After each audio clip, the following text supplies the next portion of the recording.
പശുവടി.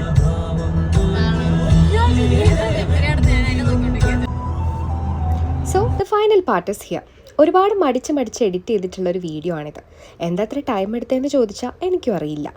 രാവിലെ നേരത്തെ എണീറ്റ് സ്വരൂപേട്ടൻ്റെ വക സൺറൈസ് കാണിക്കലൊക്കെ കഴിഞ്ഞ് നമ്മൾ നേരെ കുറച്ച് സ്ഥലം കാണാൻ ഇറങ്ങിയിട്ടുണ്ടായിരുന്നു. ഇവിടെ വന്നിട്ട് ഒന്നും കാണാതെ എങ്ങനെയാണ് തിരിച്ചു പോവുക?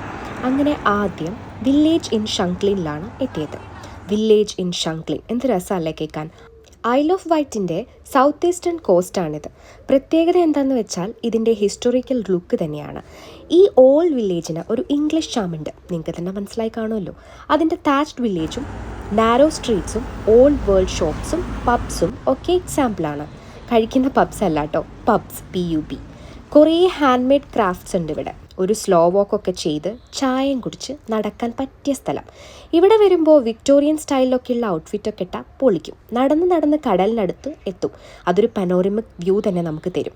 ഹിസ്റ്റോറിക്കൽ പാർട്ട് എന്താണെന്ന് വെച്ചാൽ സെക്കൻഡ് വേൾഡ് വാറിൽ ഇവിടെ സ്മഗ്ലേഴ്സും അതുപോലെ തന്നെ മിലിറ്ററീസ് പോലും ഉണ്ടായിരുന്നു. ഇപ്പോൾ നമ്മളുള്ളത് ഞാൻ പറഞ്ഞ കടലിലാണ്, ദ ഫ്രഷ് വാട്ടർ ബേ. ഇത് ഐൽ ഓഫ് വൈറ്റിൻ്റെ വെസ്റ്റേൺ കോസ്റ്റാണ്.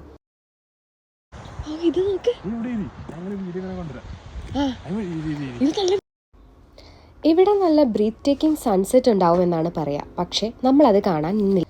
ഇവിടെ കൂടുതലും ജിയോളജിസ്റ്റും ഫോട്ടോഗ്രാഫേഴ്സും ഹൈക്കേഴ്സും ഒക്കെയാണ് വരിക.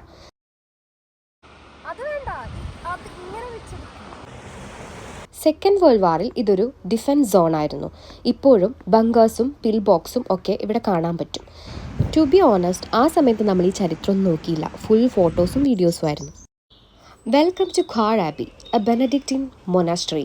പച്ച മലയാളത്തിൽ പറഞ്ഞ ഒരു ക്രിസ്ത്യൻ മഠം. ഐലൻഡിലെ ആൾക്കാരുടെ നേതൃത്വത്തിൽ ഇവിടെ ഒരു ഓർഗാനിക് ഫാമിംഗ് തന്നെയുണ്ട്. അതുപോലെ തന്നെ ഫാം ഷോപ്പ്, ആർട്ട് എക്സിബിറ്റ്സ്, പിന്നൊരു കഫേ. വിസിറ്റേഴ്സൊക്കെ അലൗഡാണ് കേട്ടോ. അതുകൊണ്ടാണല്ലോ നമ്മളിവിടെ വന്നത്. നമുക്ക് അവരുടെ പ്രേയേഴ്സിലും പങ്കെടുക്കാൻ പറ്റി. ഒരു സ്പിരിച്വൽ ലെഗസി തന്നെയാണിത്.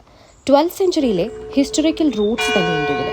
സത്യം പറഞ്ഞാൽ ഈ സ്ഥലം ചരിത്രവും വിശ്വാസവും പ്രകൃതിയും സമാധാനവും ഒക്കെ ഒരുമിച്ചിട്ടുള്ള ഒരു ബ്യൂട്ടിഫുൾ പ്ലേസ് ആണ്. 2 ദിവസത്തെ ഒരു പിടി നല്ല ഓർമ്മകളായി ഞങ്ങൾ തിരിച്ചു പോവാണ് കേട്ടോ. ഫെറിയിൽ കയറി തിരിച്ചു പോകാൻ യാതൊരുവിധ ആഗ്രഹവും ഇല്ലായിരുന്നു ഞങ്ങൾക്ക്.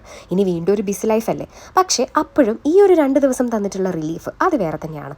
തിരിച്ചെത്തിയ ഒരു ബിരിയാണി കഴിച്ച് പഴയ ലൈഫിലേക്ക്. Thank you for listening. Thank you for watching the island trip. By.